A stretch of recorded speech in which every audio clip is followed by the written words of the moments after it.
Hey Aquarius, how you doing? So this is an ascendant forecast for the week ahead, starting Monday the 10th of November, right the way through to Sunday the 16th of November 2025. This is quite a calming week based on what we had last week, which was a bit nuts. Mars going into Sagittarius, the full moon, Venus going to Scorpio, Uranus going back into Taurus, retrograding there. And then today, Mercury going retrograde. So yeah, loads of energetic shifts. And in this week ahead, there's nothing very significant other than Mercury in a conjunction with Mars. Exactly. I'm always talking about exact aspects. And so that's the thing that really catches my eye.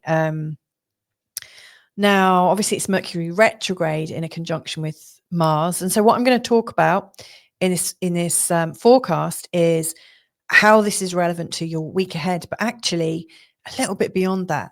Because one thing I noticed, and if you've watched me before, you'll know I love patterns. I really geek out with astrological planetary patterns. But, Mars and Mercury, they're not just in their usual one conjunction a year pattern.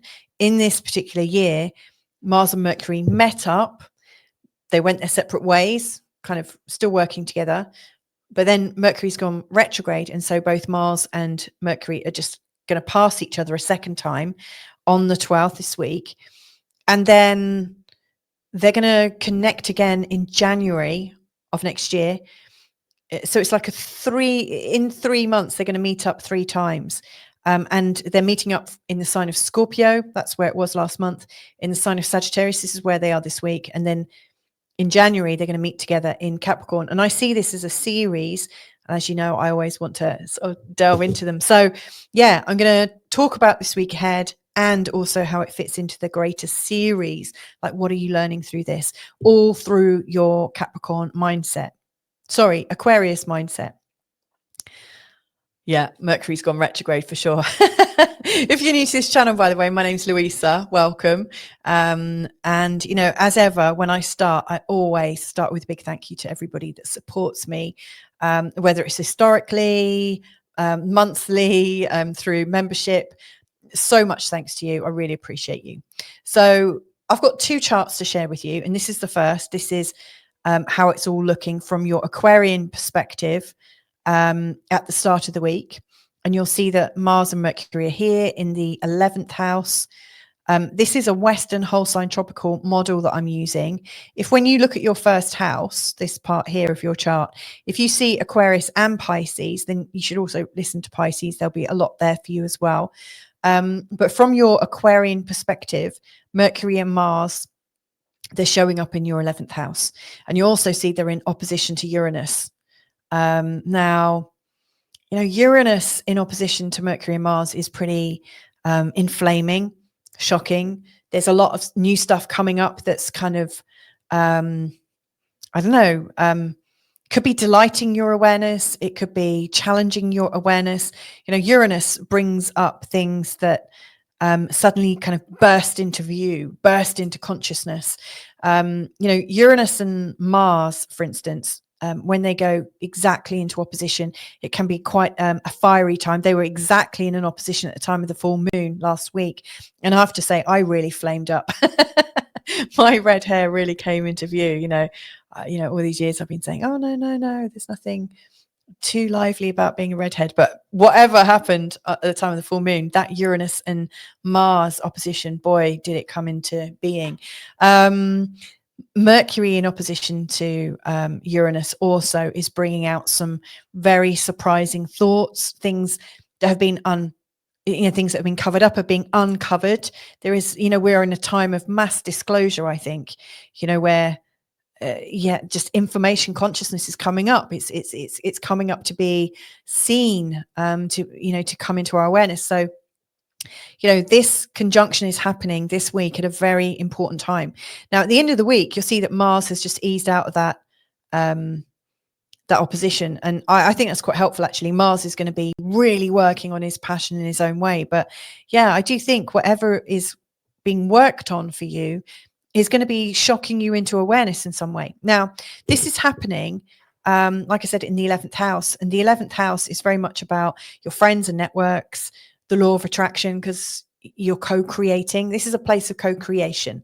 This is a place of a big vision. This is a place of philanthropy and a place where we really want to help and kind of have a mission. And so this is a place where we can get a lot of support from people, and we can support others as well. Now, Mars in Sagittarius is also on a mission. He's questing, and he's often questing with a massive dose of spiritual courage, but also philosophical, truth-led courage. He feels very courageous because he thinks the truth is on my side, and boom, there he goes. He's off on a mission. Here we've really got the sort of missionary vibe going on. This is really setting the wheels in motion. And once Mars goes in the sign of Sagittarius, it's out of here. If you think of Sagittarius, there's some elements of distance and journeys and the future. So Mars doesn't want to sit still here. He's always moving.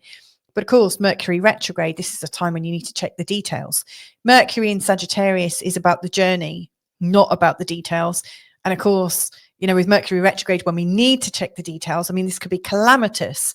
You might be setting off on a new journey to help people with this feeling of moral conviction, and yet you haven't checked something out. So this is a time where we absolutely need to make sure everything's working.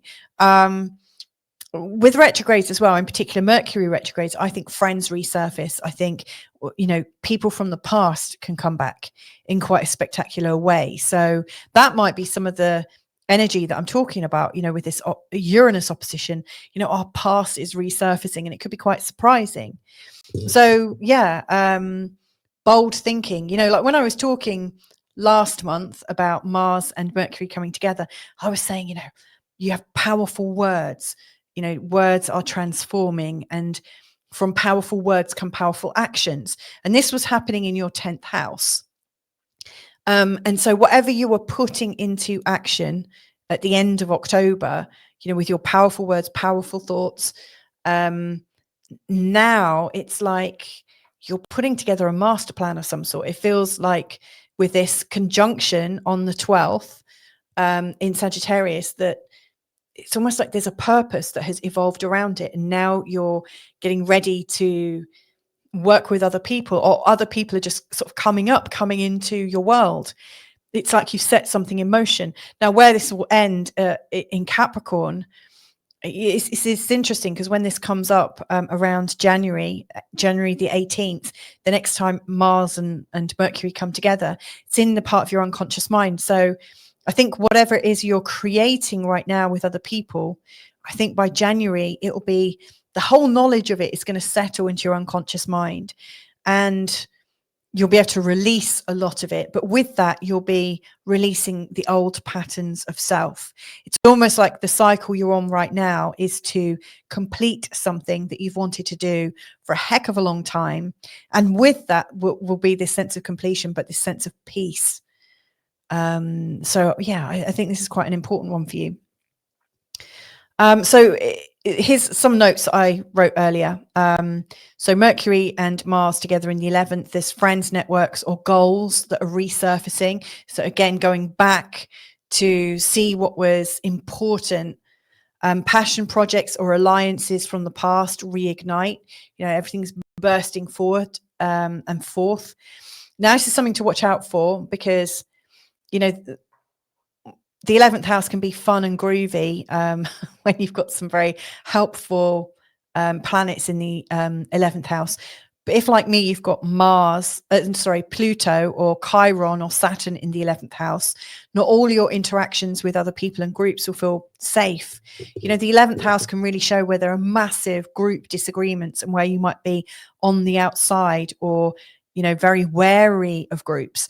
So if your 11th house is a slightly difficult for you, you'll know it. Like, do you feel like you like groups or not? Are you a bit of a loner? Are you a bit of an outsider? If you always sit on the edges of things, like a fringe dweller, I feel like a bit of a fringe dweller myself. It might be because your 11th house just is a little bit uncomfortable in your chart. So, whatever's going on here with Mercury and Mars, it's going to be reigniting this big, sharey community place. And if you've always been on the outside, it could be a little bit difficult for you. And in particular on the 12th, that's the day when Mercury is going in, the moon's going into the sign of Virgo, and it's going to be in a square to the exact conjunction. So the 12th is a very spiky day from your perspective as an Aquarius ascendant. That 12th day could be a day when group disagreements really erupt. And when you find out you've been in an echo chamber and taking the information from your echo chamber and acting on it. So I would say, from all the different signs that I've been talking to today, I think the 12th is a particularly difficult one for you because with the moon in the 8th house, which is where we store a lot of our uncomfortable feelings of guilt, blame, shame, anger, resentment, bitterness, and where there can be some real difficulties in shared assets between people, shared responsibilities, with that in a square to Mars and Mercury in this place of group and consensus, it could be a very, very sort of difficult day where lots of discomfort arises. But anyway, let's just see it through from start to finish. So we start the week with moon just in the tail end of Cancer and then going into Leo on the 10th. Now, this is really helpful because when the moon's in Leo, it's going to be in your 7th house. So, your attentions are on other people and their attentions are on you. It feels like there's a nice balance. There's a nice interest in each other's needs and how you can help each other. And, with the moon in a trine to Mars and Mercury, it feels like there are plans underway. It feels like there's this growing, bubbling up of intention and matched intentions. It feels like you're all thinking in the same way. So I think, the 10th to the 11th feels really quite magnificent, especially on the 10th. By the time the 12th comes along, I think disagreements are coming up. And so you might feel a little tight, a little uncomfortable, put in a box maybe that just doesn't match. After that, like the 13th, 14th, you could really clarify expectations without some of that sort of earlier trauma on the 12th. And then by the time we get to Saturday, the 15th, the moon is in the 9th house in the sign of Libra. It feels very free and spacious again. It feels really nice. And then there's these lovely sextiles that come in. First of all, the moon will make a sextile to Mercury retrograde and then later to Mars. And this is a time when the more expansive you can be and the more you're asking questions of the people that are around you, like, for instance, how could it get any better than this? Big questions that are opening you up to different avenues and different ways of being, new thoughts. This is a time when everything that you're working towards is getting bigger and bigger and bigger. And, if you are working on some kind of passion project or an alliance, or you've got some resurfaced goals that are coming up, I think the 15th and the 16th are very, very powerful because, you're making it as big as it can get so you don't miss anything out. So from start to finish, I think this is an interesting week. And like I said, this could be following on from what you set up back in October on the 20th. So I hope you found that helpful. Anywhere where you like this speaks to you, if you really like the way I'm talking about charts and seeing them, you might find a personal reading or being part of my membership where there's additional readings. You might find that helpful. All of my details can be found in the show notes and also on my show page. So maybe we'll be in contact. Who knows? Maybe not. But have yourself a fabulous week and hope to connect again real soon. Lots of love.